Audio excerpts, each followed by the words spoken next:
like a metronome click, right? Click, click, click. You hear that click?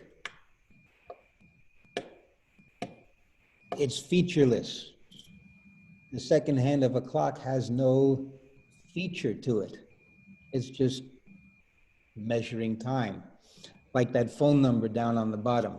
There's 10 digits there, but it's featureless. There is nothing that makes it cohesive or that aids you in following this rhythm. If we want to talk about how we organize rhythm in music, we take these measured pulses or beats and we group them. And this is fundamentally important to think about when you are reading music, any type of music, whether it is incredibly complicated or the simplest thing on earth, no matter what the time signature is, or even in some cases, if you're reading very old music, like plain chant, there may not be a time signature, but there will still be groupings of beats. The smallest units that you can group beats into are 2s and 3s. That's it. There's no other choice. 1 doesn't exist. It's just a pulse. 2 is a group. 3 is a group. That's it. That's why I wrote 2 plus 2 for the 4. And 5 would be 2 plus 3, or 3 plus 2. And you go on from there. You group everything in 2s and 3s. The red numbers are the strongest and most important of the pulses. The strong beat. We'll always give it a number 1, because if you're reading music in measures, it's always the first beat in that measure. So if you're grouped in 2, it's really easy. 1 is strong and 2 is weak. 1, 2, 1, 2, 1, 2, 1, 2, 1, 2, 1, 2. Groups of 3, 1 is strong, 2 and 3 are weak. Your classic waltz, right?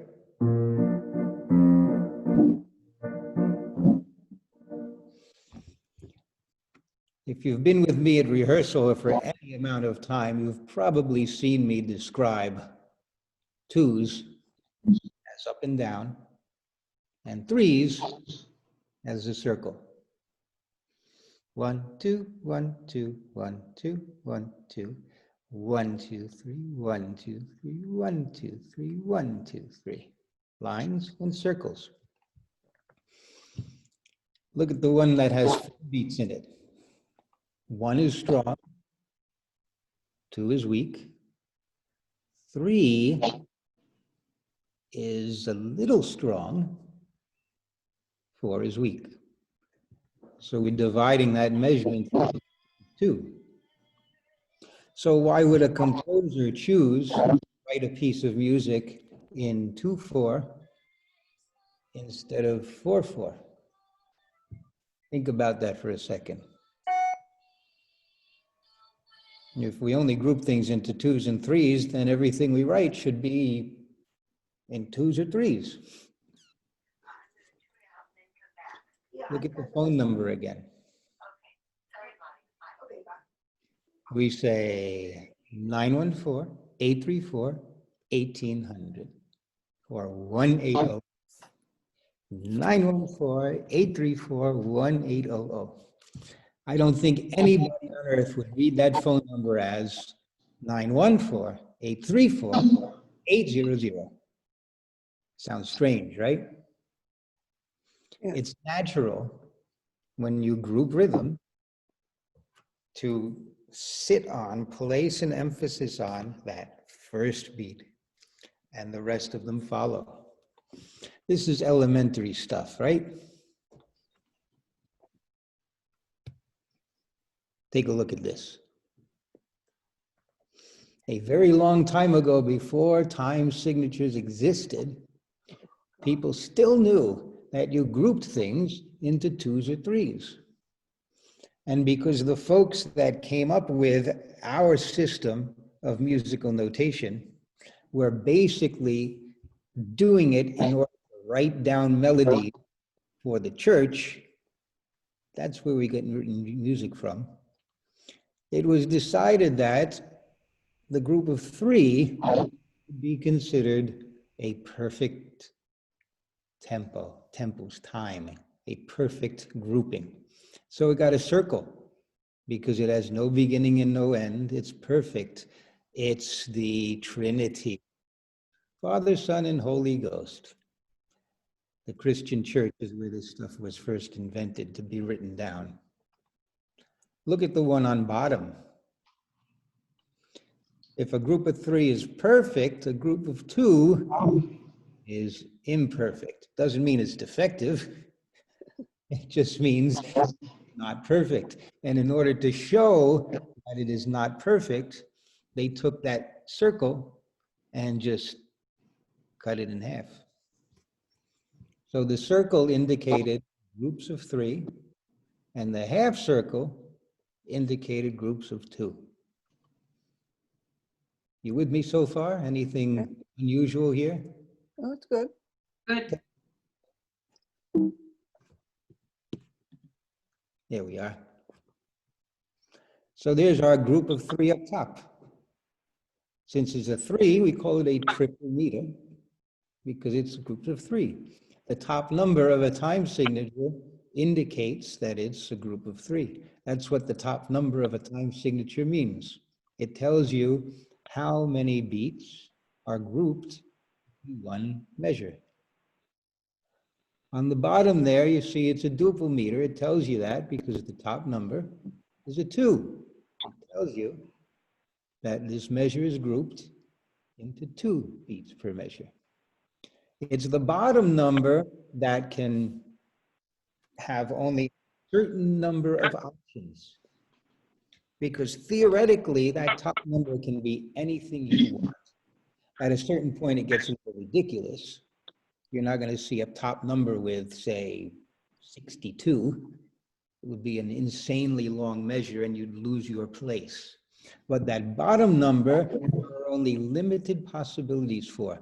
And that's why I gave you 2 different notations for the time signature here.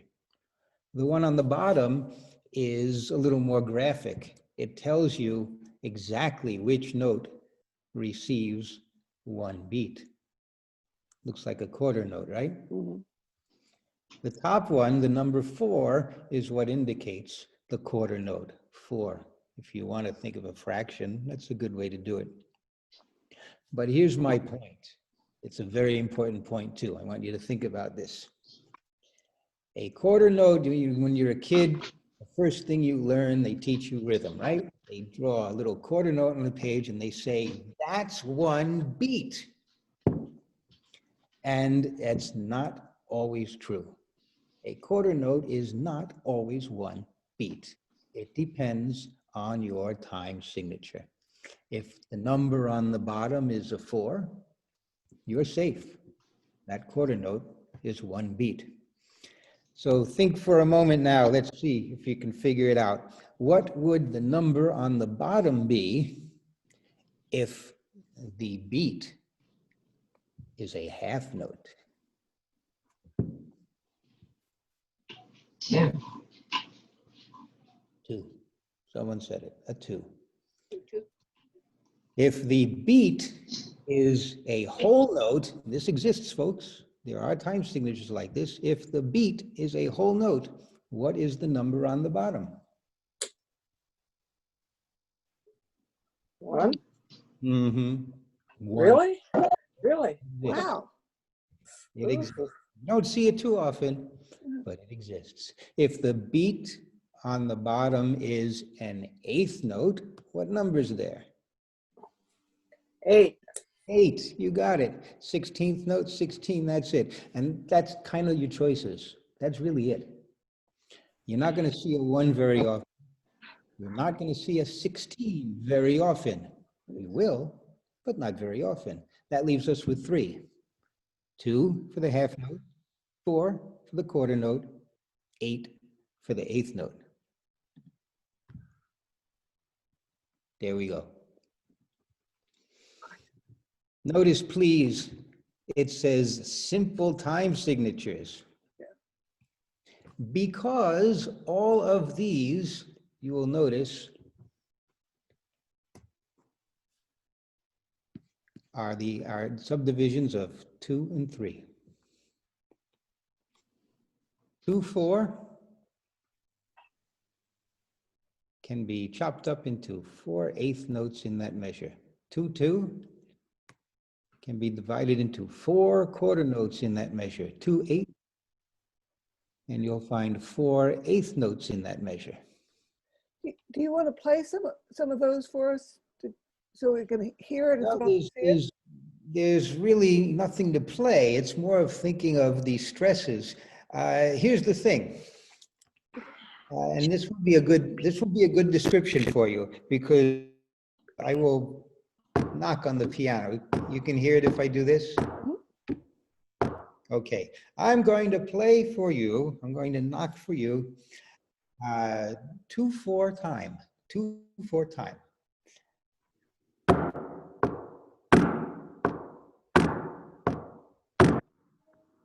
You hear the stress and the weak beat? Is it coming through? Yeah. I'm going to play for you now 2/2 time. Ready?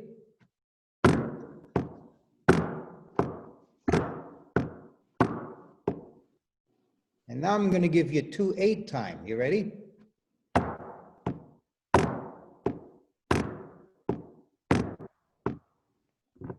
Hear any difference? Yeah. Well, Not much. That's why I'm bad with time. If you're saying, no, not really, you're right. Oh, There is no difference. the trick. On top, that tells you how many beats are in the measure. If it's a quarter note or an eighth note or a half note, it doesn't matter. There are still 2 of them in a measure. And depending on what the composer writes as a tempo, you don't know if you're dealing with quarter notes or eighth notes or half notes. That's why you have to look at the music and see. The composer is telling you which note gets that one beat. Here's 3/4 time, triple time, 3/4.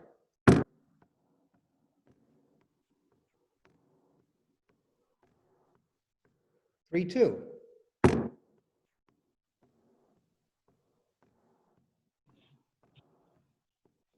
Etc., etc.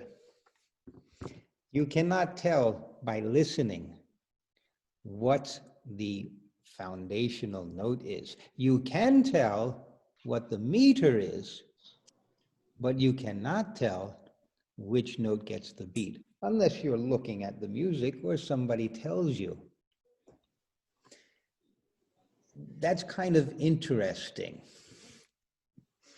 We'll see in a minute. Take a look at the little graphic to the left next to the minim. This is English, by the way, right? British usage. A crotchet is a quarter note in London. A minim is a half note. A quaver is an eighth note.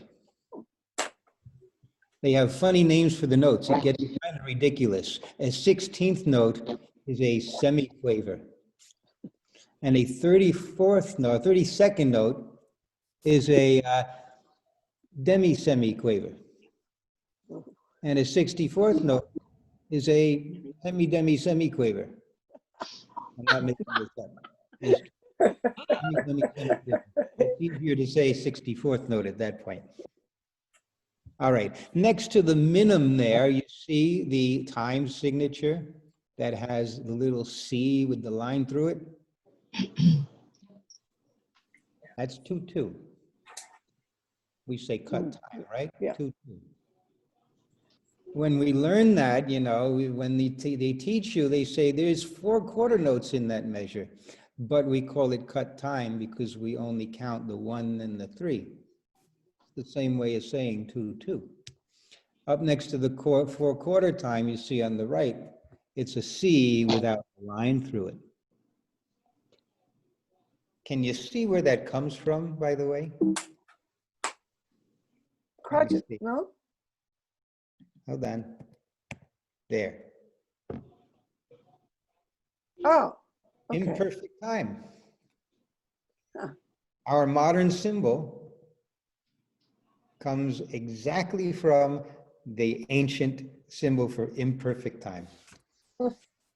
They'll tell you it's a C for cut time or common time, but that's not where it comes from. It's a vestige of something that's really, really old.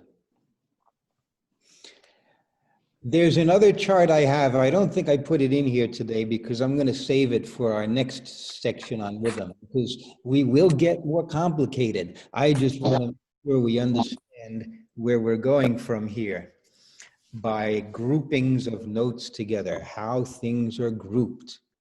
Paramount, how things are grouped. Simple time signatures are time signatures that can be grouped in twos.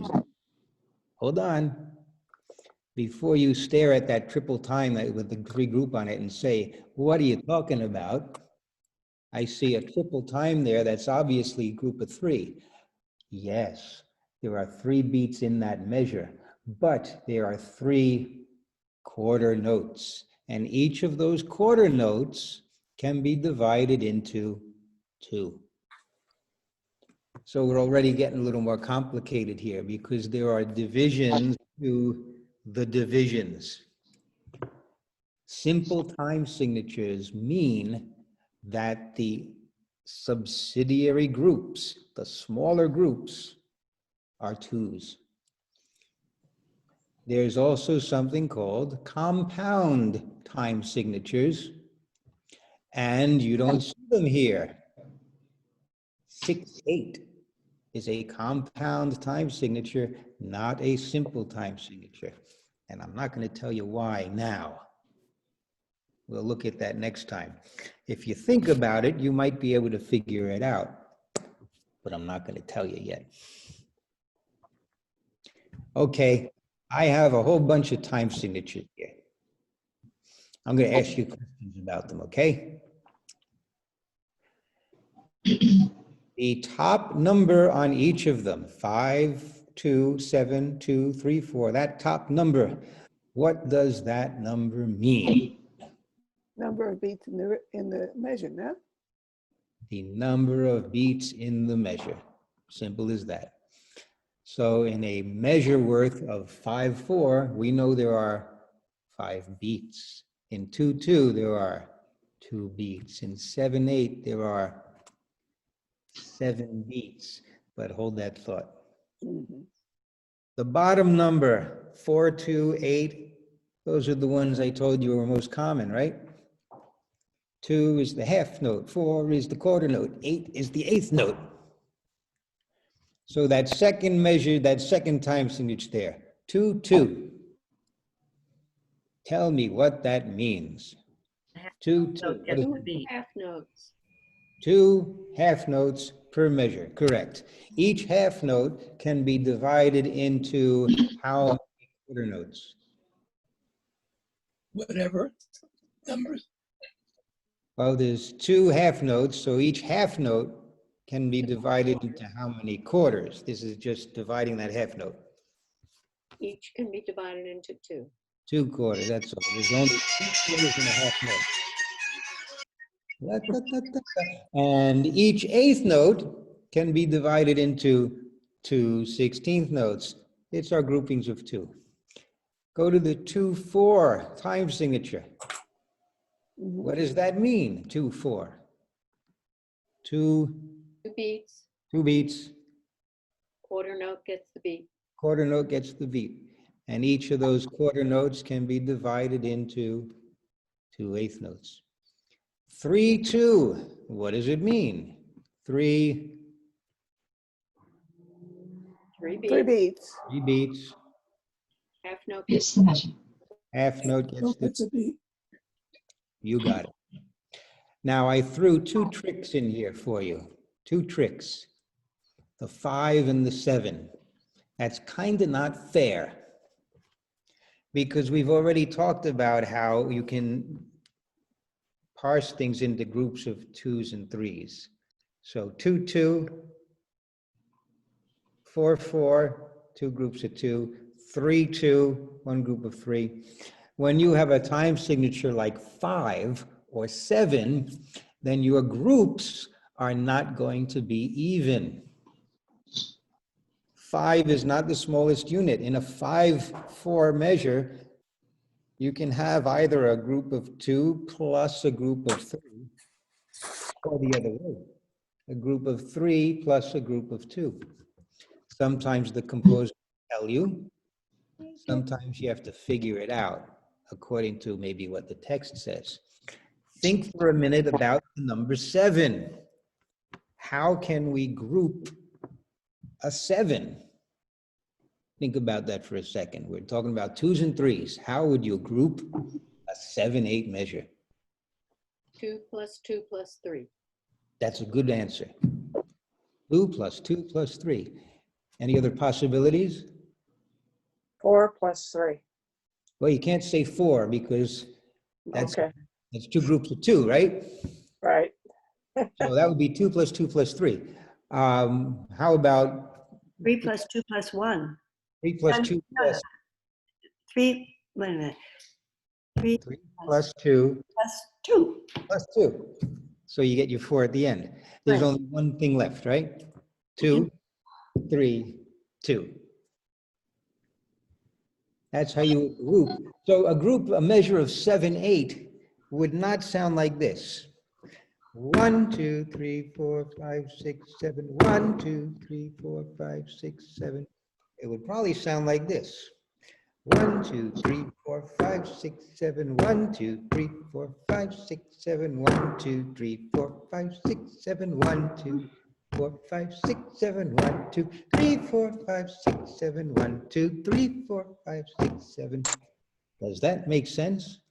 Yes. Yeah. Does the So longest span have to be in the middle? it does not. Nope. It can be anywhere, but the heaviest stress will usually be at the beginning. Even if it's a short group at the beginning, it will still get the largest stress.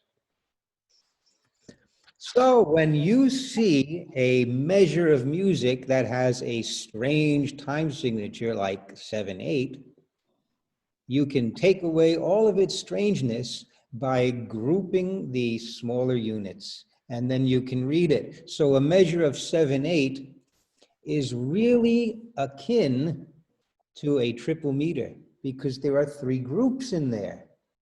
2 plus 2 plus 3, that's 3 groups.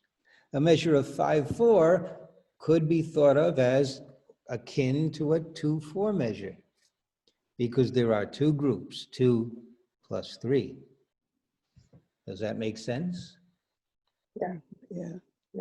If you are looking at eighth notes in particular, your life will be a little easier because the composer puts a beam across the top of the note, and that helps you group it. Older choral music, we've seen it. In fact, I'm going to show it to you because it's our guastavino. Some of the older choral music does not use beams for the singers. It drives me nuts. We use it today. Modern music does because it's easy to see the groupings, but older choral music does not. It takes you a little more time to assimilate how those things are grouped. Okay. Here's some real live music. Tell me about this time signature. 4/4. 4/4. 4 beats in the measure, 4 the note gets the beat. Now, if we look at where the stresses of the text go, generally speaking, and good composers and good poets really pay attention to this. The stress of the word matches the strong beats in the measure. What about that first word? What do you think about that? Abide. is Yeah. Abide. Could be. Okay, we've already just shot down my theory, right? Most of the time, you can expect. So maybe he had to squeeze this in there because the melody keeps recurring. But let's see what we get. Without the musical rhythm, we would probably speak it this way. Abide with me, fast falls the eventide. The darkness deepens, Lord, with me abide. Okay. Abide with me, fast falls the eventide. Mostly good. The darkness deepens. I don't like stressing the word THE so much, but sometimes you have to make allowances. Lord, with me abide. Lord, with me abide. That works pretty well. The second verse. Swift to its close, ebbs out life's little. Very good. That works pretty good. So this fits pretty well.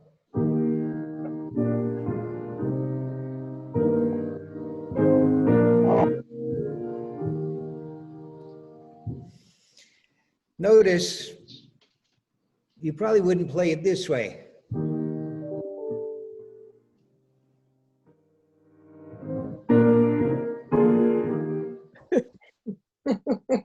And the metrical rhythm of the time signature.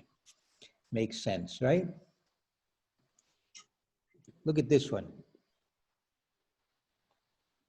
This one might be a little more difficult to look at because there are no eighth notes to beam together. There's a couple, but not too many. And the note values are large.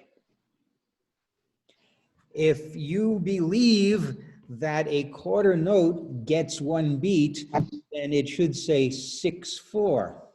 But there's a problem with that because 6/4, while it adds up to be the same, is very different from 3/2. Remember what I said about simple and compound time signatures? 3/2 is 3 groups of 2s. 1 and 2 and 3 and 1 and 2 and 3 and 1 and 2 and 3 and 1 and 2 and 3. Groups of 2s. Make sense? 6/4 is 2 groups of 3. It's reversed. 3/2 is 3 groups of 2. 6/4 is 2 groups of 3. It's still 6 quarter notes, but the stresses of the rhythm are different. 1 and 2 and 3 and 1 and 2 and 3 and 1 and a 2 and a 1 and a 2 and a 1 and 2 and 3. The one with groupings of 3 is the compound time signature. We're going to look at those next time. So we have to think now how the smaller groups are organized as well. Is it a group of 2 or is it a group of 3? You can spend the rest of your life parsing everything down to groups of 2 and 3. Really. Think about walking down the street, left, right, group of 2, group of 2. Yeah. Think about, gee, what has a group of 3 that you can think of? Dunk, ka-dunk, ka-dunk, ka-dunk.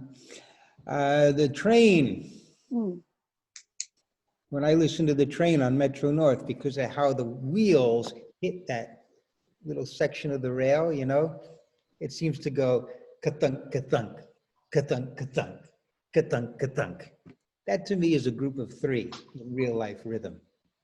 Think about how 2s and 3s are grouped around you. This is fun. This is fun. Well, look at it. Both of these lines are in the same key. They have the same time signature. It's the same harmonization. Well, almost. It's the same melody, okay? Same words, okay. What is different? Look at the one on top. Yeah.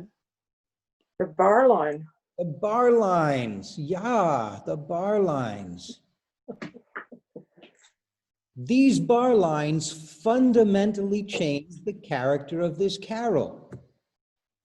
The one on the bottom is the original. The one on the top, I don't know where that came from, but that's the one we see most often today.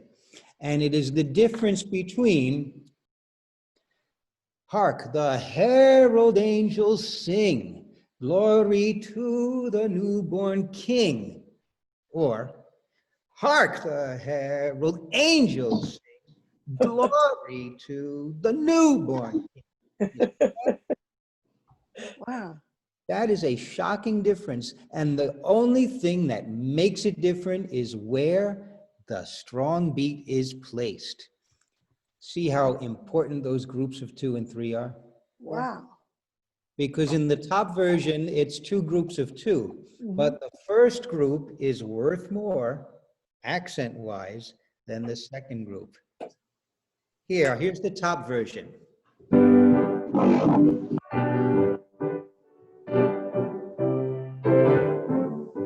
Here's the bottom version.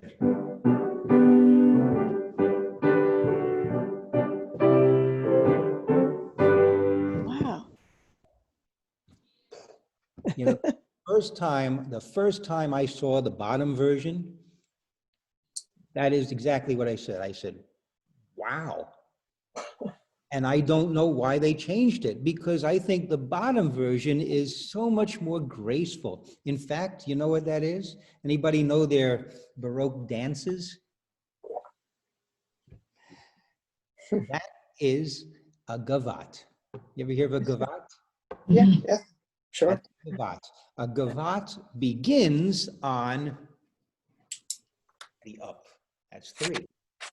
And the down comes next. It's like 1 and 2. Bum, bum. It's very graceful. It's kind of, it lifts, right? The first thing you hear is up before the down. Does habanero, the Carmen, is Yes, that a good example of that? a habanera is the strong beat first.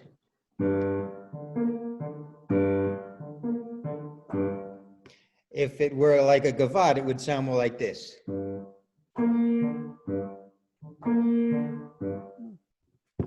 So a habanera is strong beat at the beginning, as opposed to our gavotte here with our weak beat at the beginning. Most of these things, habanera, gavotte, waltz, you know, all these things, these rhythmic things come from movement, dance. There's lots of gavottes that you will find if you start looking for them. Look around you and things that you've sung in choral music, Mendelssohn in particular, who wrote this tune, Bach, and any of the Baroque composers. You will find an awful lot of dance rhythms that you sing in sacred music. Okay, last thing. Here we go. We've seen this, right? I think so. Our time Long signature time says ago. 3, 4. And you notice, like I said before, the choral parts, they're 8th notes, but they are not beamed. If they were beamed, it would be so easy to see immediately that they're groups of 2. Can fuera como el jazmín cuando empieza a florecer. They're groups of 3. So 3, 4 is the correct time signature for this.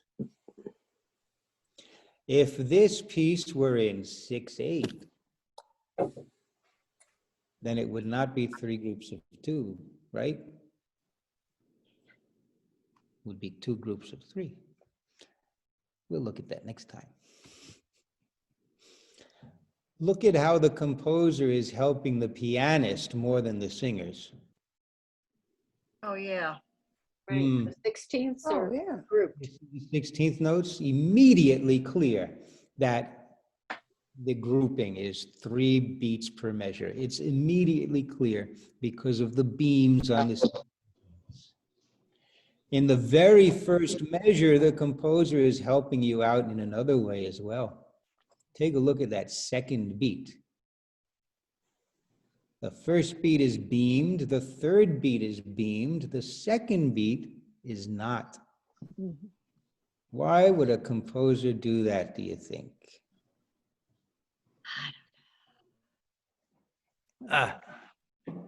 Here. Grouping. Grouping, and he's trying to tell you that the phrase, in this case, is going against the rhythm of the measure. It should be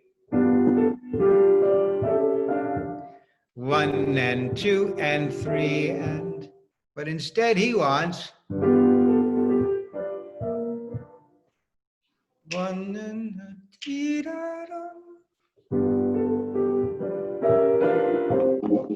and 3, 1, 2, 3, 1, 2, 3, etc., etc., etc. And there we go. That was my little PowerPoint there. Is any of that incredibly, scarily confusing, or does all that stuff make sense? Oh, it makes sense. It I have makes to sense. absorb it, yeah, though. It's a different way of thinking about it. Say it again? It's a different way of thinking about it. Well, that's good. That's good. That's what I wanted to do, is give you a different way of thinking about it.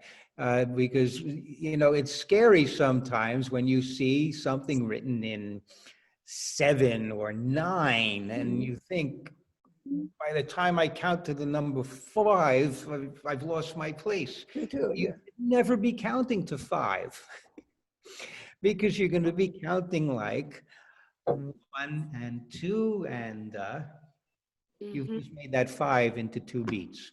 1 and 2 and 3, and you've just made that 7 into 3 beats. That will help you immensely when you're dealing with complicated rhythms.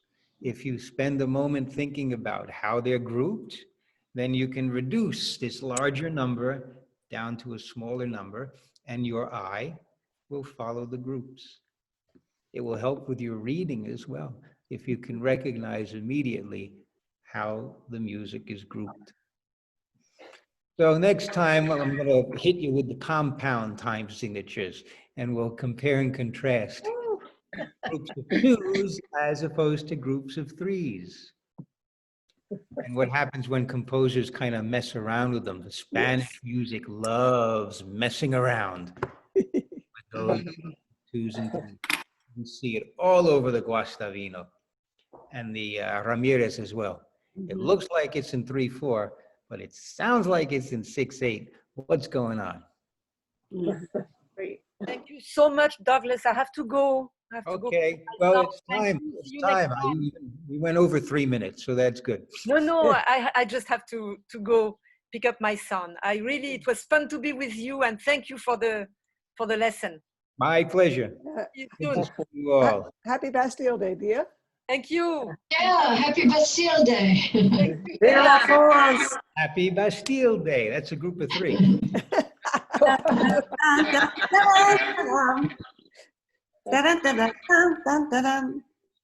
So it's good to see lots of people, even folks who are far away and can't sing with us anymore.